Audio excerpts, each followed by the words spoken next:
देख रहे हैं आप, मैं हूं आपके साथ नैना शांडिला। बहुत स्वागत है आपका हमारे खास कार्यक्रम देवभूमि में।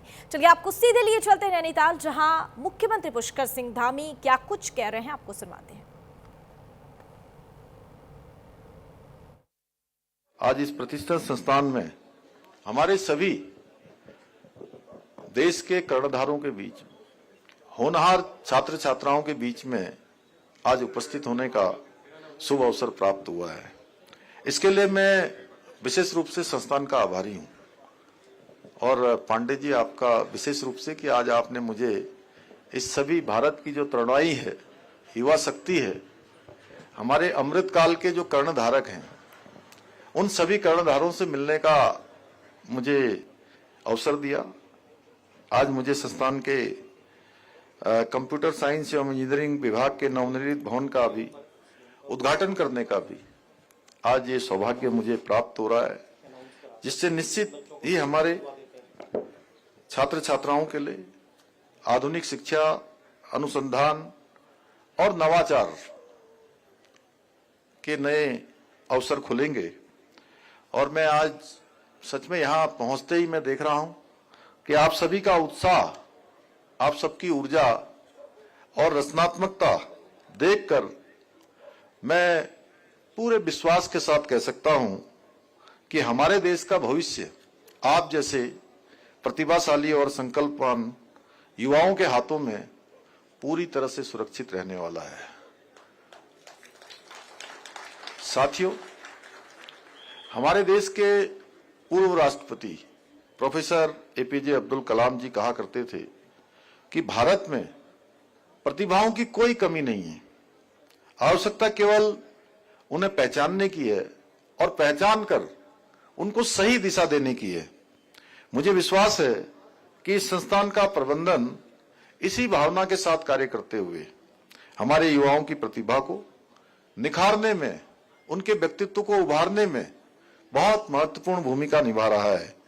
इस संस्थान की स्थापना के समय हमारे राज्य के पूर्व मुख्यमंत्री स्वर्गीय पंडित नारायण दत्त तिवारी जी ने भी अपेक्षा व्यक्त की थी उस समय बिड़ला समूह से कि इस संस्थान के माध्यम से दूरस्थ हमारे पर्वतीय क्षेत्रों के मेधावी और जरूरतमंदों तक जो हमारे बच्चे विभिन्न क्षेत्रों में आगे आना चाहते हैं, उन सभी को अच्छी शिक्षा पहुंचाने का काम इस संस्थान के माध्यम से होगा। और मुझे प्रसन्नता है कि यह संस्थान आज उसी भावना को निरंतर आगे बढ़ा रहा है। मेरे युवा साथियों, प्रिय छात्र एवं छात्राओं, आप सभी का एक ऐसे प्रतिष्ठित संस्थान का हिस्सा है आप सब, जिसने अपनी स्थापना से ही शिक्षा के क्षेत्र में उत्कृष्टता, अनुशासन और अच्छे संस्कारों की एक मजबूत परंपरा को स्थापित किया है।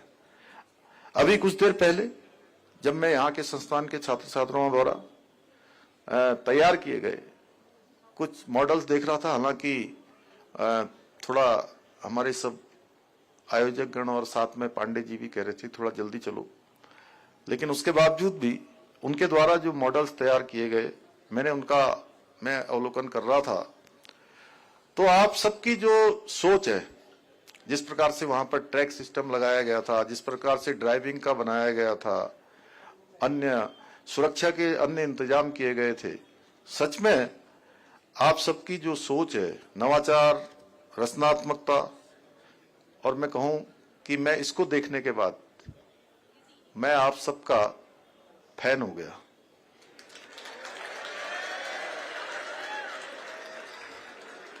क्यों फैन ही कहते हैं ना?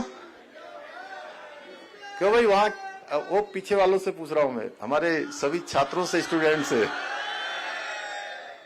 फैन कहते हैं ना? तो जोर से बोलिए, क्या कहते हैं?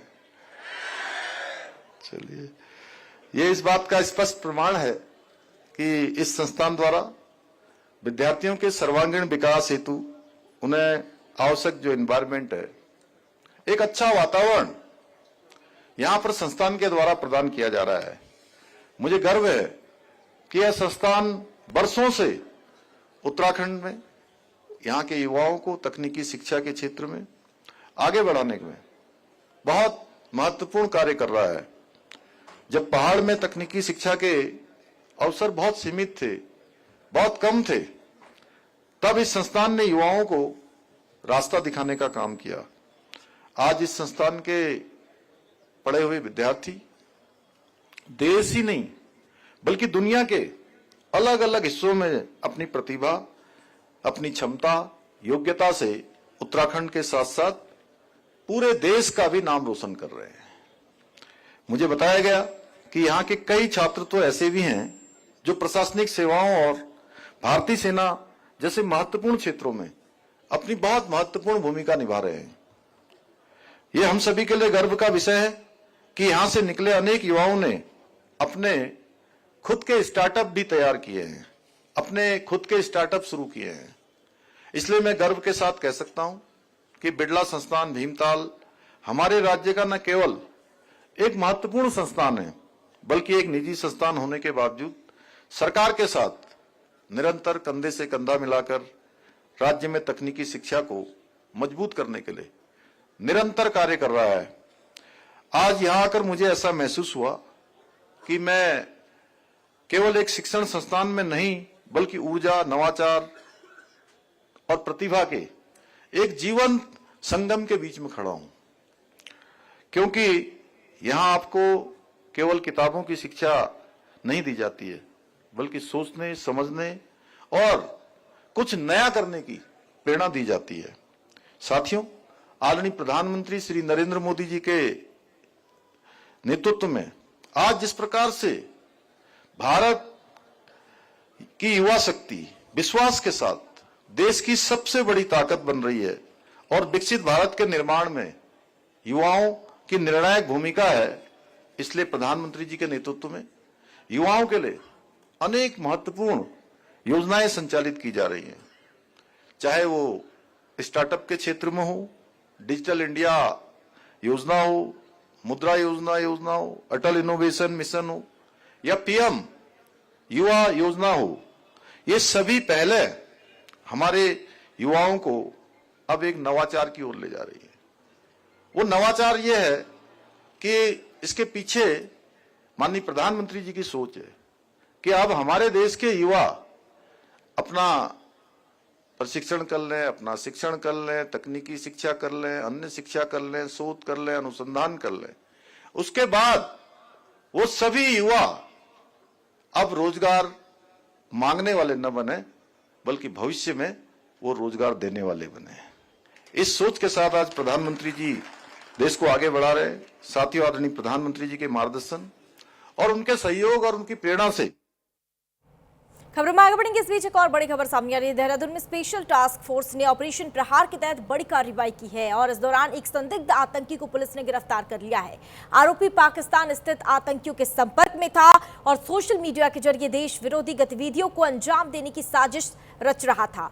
तो आपको बता दें कि जांच में यह सामने आया है कि वह देहरादून के महत्वपूर्ण सरकारी और सैन्य संस्थाओं की लोकेशन और फोटो पाकिस्तान भेज रहा था। साथ ही तहरीके तालिबान हिंदुस्तान के विस्तार की योजना में भी वो शामिल था। एसटीएफ और देहरादून पुलिस की संयुक्त कार्रवाई में आरोपी के पास से अवैध पिस्टल, जिंदा कारतूस, स्प्रे पेंट और मोबाइल फोन भी बरामद किया गया है। फिलहाल आरोपी के खिलाफ कई धाराओं में मुकदमा दर्ज कर पुलिस आगे की कार्रवाई में जुट गई है।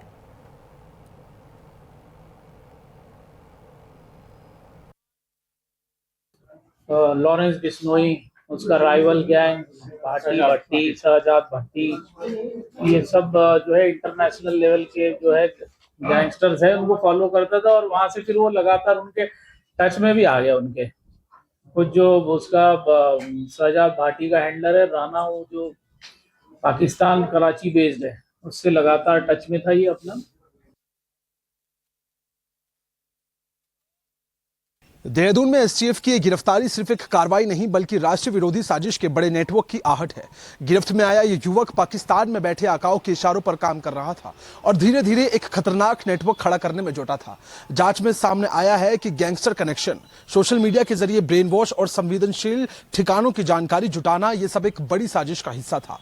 यानी मकसद सिर्फ संपर्क तक सीमित नहीं था बल्कि देश के भीतर अस्थिरता फैलाने की तैयारी चल रही थी। अब सवाल यह है कि क्या यह सिर्फ एक चेहरा है या इसके पीछे पूरा मॉड्यूल सक्रिय है।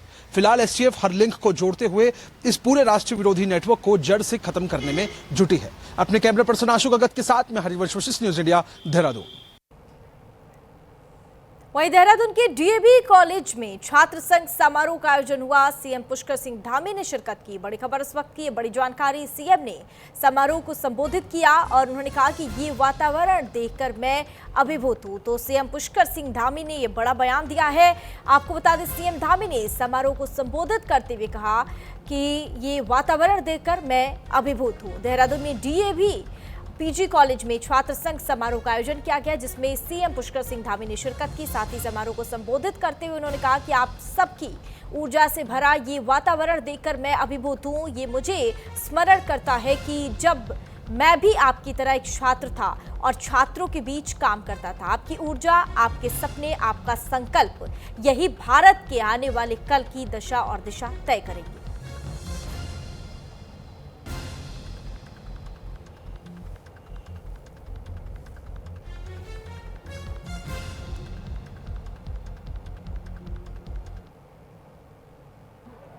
और आज आप सबकी ऊर्जा और उत्साह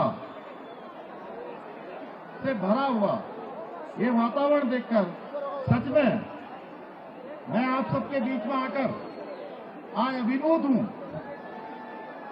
कि इतनी बड़ी संख्या में ये नौजवानी क्या होती है, इसका नजारा आज सच में मुझे फिर से स्मरण करवा रहा है जब मैं भी आप ही की तरह एक विद्यार्थी था और छात्रों के बीच में काम करता था।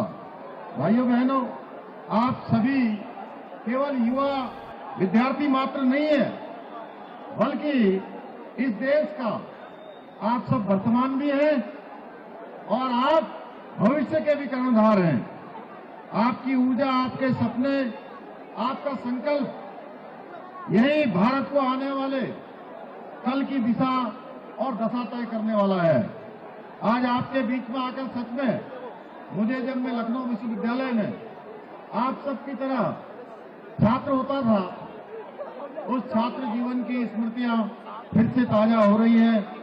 और उस समय हम लोग ज्ञानशील एकता परिषद की विशेषता, ऐसा नारा विद्यार्थी परिषद के कार्यकर्ता के रूप में। खबरों में आगे बढ़ेंगे। उत्तराखंड परिवहन निगम के चालक और परिचालकों ने वेतन संबंधी मांगों को लेकर कैबिनेट मंत्री प्रदीप बत्रा से मुलाकात की। इस दौरान कर्मचारियों ने बताया कि उन्हें पिछले 4 महीनों से वेतन और 5 महीनों से पीएफ का भुगतान नहीं मिला है, जिससे उनके सामने आर्थिक संकट खड़ा हो गया है। कर्मचारियों ने मंत्री को ज्ञापन सौंपते हुए उन्होंने जल्द से जल्द बकाया वेतन और पीएफ दिलाने की मांग की है। वहीं कैबिनेट मंत्री प्रदीप बत्रा ने मामले को गंभीरता से लेते हुए कहा कि ठेकेदार की ओर से वेतन न देने की शिकायतें मिली है। विभाग की ओर से नया टेंडर जारी कर दिया गया है और जल्द ही ठेकेदार की जमानत राशि भी जब्त कर कर्मचारियों का भुगतान करवाया जाएगा। कहाँ जा रहा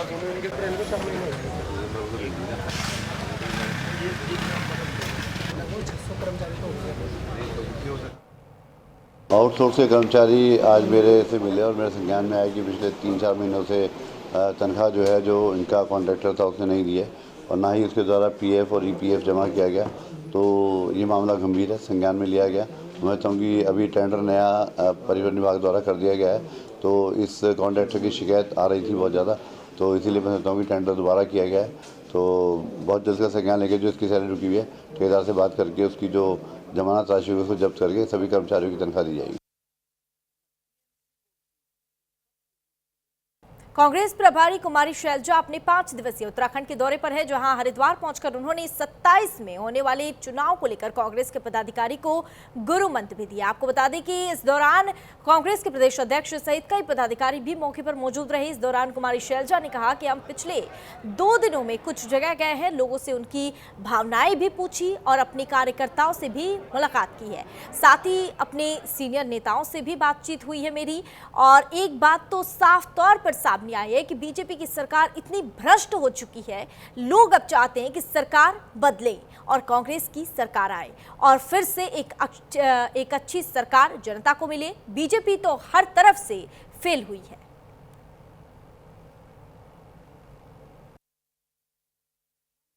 सब जगह जैसे कार्यकर्ताओं से, स्थानीय नेताओं से, सीनियर नेताओं से सबसे बातचीत हुई है और हो रही है, और ये तो अभी चलेगा आगे तक। ये अभी एक दौरा रखा है हमने, आगे आने वाले समय में और भी जगह हम जाते रहेंगे। बहुत अच्छा फीडबैक भी मिल रहा है और हम अपनी कांग्रेस पार्टी की तैयारी कार्यकर्ताओं के साथ बातचीत करके और उनका उत्साह सब कुछ हर चीज का जायजा ले रहे हैं। खबरों में आगे बढ़ेंगे। खबर रुड़की से है, जहां रुड़की के ढंढेरा में अवैध प्लांटिंग पर प्रशासन ने बुलडोजर कार्रवाई की। आपको बता दें कि पानी की टंकी के पास 5 से 6 बीघा में बिना प्रस्ताव के प्लांटिंग का विकास किया जा रहा था और उसके बाद वहां कार्रवाई कर प्रशासन ने निर्माणकारिता को सख्त चेतावनी दी और बिना नक्शा पास कराए बिना आगे निर्माण नहीं करने को कहा गया है। और आपको बता दें, अवैध कार्रवाई को लेकर ये पुलिस ने बड़ी कार्रवाई की है, जहां अवैध प्लॉटिंग को लेकर ये बड़ी कार्रवाई पुलिस के द्वारा की गई है। प्रशासन ने निर्माणकर्ता को भी ये चेतावनी दी है कि इस तरह की कार्रवाई आगे नहीं की जाए।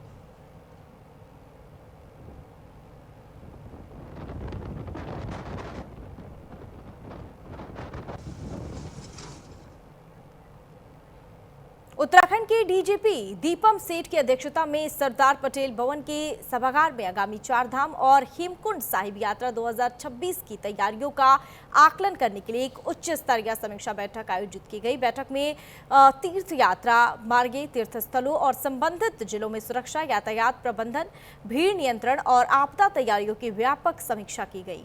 गढ़वाल क्षेत्र के सभी जिला प्रभारियों ने वर्चुअल माध्यम से इसमें भाग लिया और अपने अपने क्षेत्रों के लिए विस्तृत कार्य योजना प्रस्तुत की।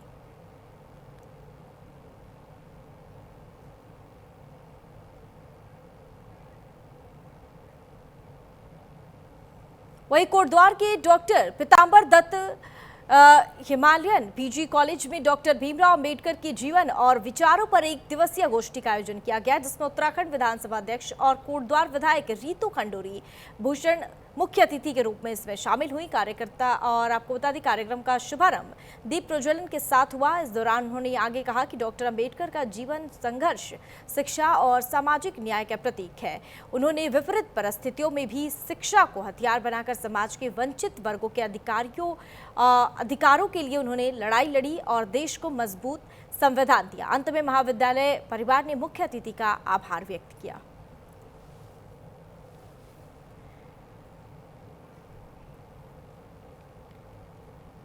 Bartwal Himalayan government PG college में आज मैं पहुंची हूँ और यहाँ पर हिस्ट्री का जो हमारा डिपार्टमेंट है उसके द्वारा एक सेमिनार किया है, जिसमें डॉक्टर अंबेडकर की आज के समय में क्या रेलेवेंस है उस पर सेमिनार हो रहा है और काफ़ी बच्चों ने उस पर पेपर भी लिखे हैं, जो प्रदेश और प्रदेश से बाहर से हमारे स्कॉलर्स यहाँ पर पहुँचे हैं।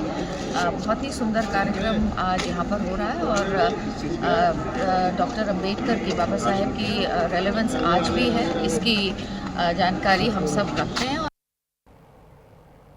चारधाम यात्रा से पहले हरिद्वार में मेगा मॉक ड्रिल का आयोजन किया गया, जिसमें 7 स्थानों पर एक साथ आपदा प्रबंधन का व्यापक अभ्यास किया गया। वहीं एनडीएमए और यूएसडीएम के नेतृत्व में आयोजन किया गया और भगदड़, बाढ़, भूस्खलन और बम अफवाह जैसे कई लैंडस्केप पर अभ्यास किया गया। इस अभियान में 399 अधिकारी कर्मचारी भी शामिल रहे। साथ ही पुलिस, एनडीआरएफ, एसडीआरएफ समेत कई एजेंसियों ने इसमें हिस्सा लिया।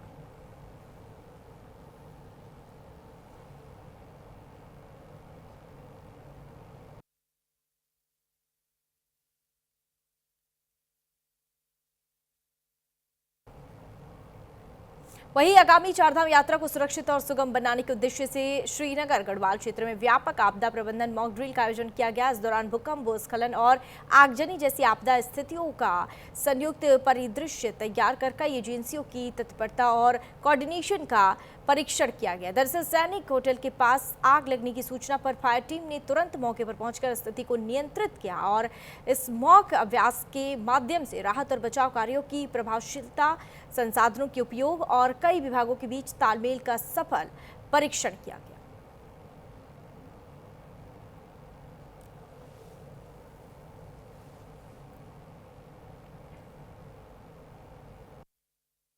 चारधाम यात्रा शुरू होने वाली है और माननीय मुख्यमंत्री जी के भी निर्देश हैं कि इसमें बिल्कुल सुगम और बिल्कुल प्रॉपर व्यवस्था होनी चाहिए। उसके दृष्टिगत पूरे गढ़वाल मंडल में ये मॉक ड्रिल का आयोजन किया जा रहा है और उसी क्रम में पौड़ी गढ़वाल जनपद में भी ये आयोजन किया गया, जिसमें लगभग 6-7 इंसिडेंट साइट्स सेलेक्ट किए गए थे, जहां पे कुछ जगह पे अर्थक्वेक का परिदृश्य क्रिएट किया गया, कुछ जगह फायर का, लैंडस्लाइड्स का क्रिएट किया गया फरासू के पास में।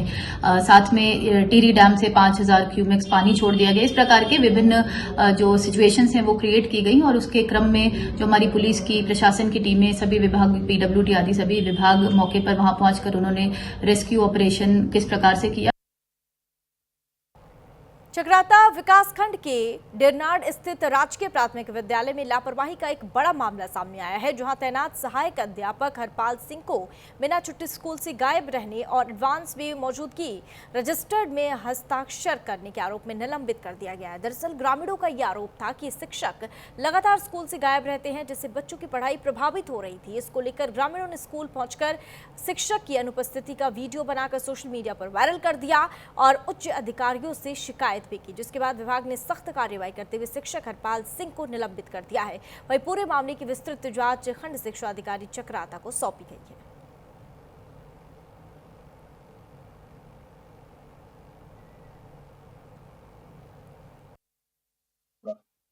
हाँ, ये प्राथमिक विद्यालय में कोई टीचर हैं, उनकी शिकायत मिली थी हमें कि वो स्कूल में एब्सेंट हैं 7 तारीख को।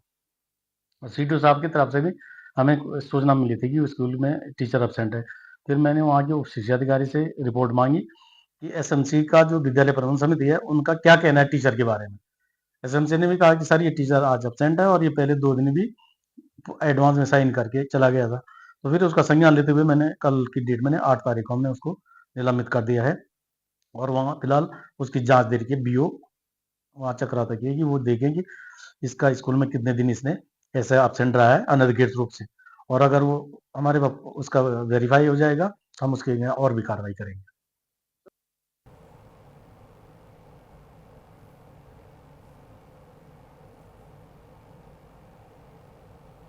तो चक्राता से ये खबर है, जहां पर शिक्षा मंत्री के निर्देश पर ये बड़ी कार्रवाई हुई है। यहां शिक्षक हाजिरी तो लगाते थे लेकिन स्कूल से नदारद रहते थे और उसको लेकर ये बड़ी कार्रवाई हुई है। शिक्षक स्कूल से गायब रहने पर ये बड़ी कार्रवाई हुई है। बिना छुट्टी स्कूल से नदारद शिक्षक को सस्पेंड कर दिया गया है और शिक्षा विभाग के निर्देश पर ये बड़ी कार्रवाई हुई है। आपको बता दें कि शिक्षा मंत्री ने कार्रवाई के निर्देश दिए थे। हालांकि अब इस पूरे मामले को लेकर जांच भी जारी है और इसको लेकर सख्ती भी बरती जा रही है। तो स्कूल से गायब शिक्षक पर गाजगिरी है। आपको बता दें कि चक्राता का ये मामला है, जहां स्कूल में बच्चे पढ़ने के लिए जाते हैं तो वहीं स्कूल में शिक्षक ही गायब रहते हैं। शिक्षक आते हैं, हाजिरी लगाते हैं, लेकिन मौके से गायब हो जाते हैं। जब पढ़ाने का समय आता है तो उस वक्त शिक्षक स्कूल से गायब रहते हैं। फिलहाल देवभूमि के इस खास बुलेटिन में इतना ही। यहाँ पर रुकेंगे एक छोटे से ब्रेक के लिए। ब्रेक के बाद फौरन हाजिर होंगे।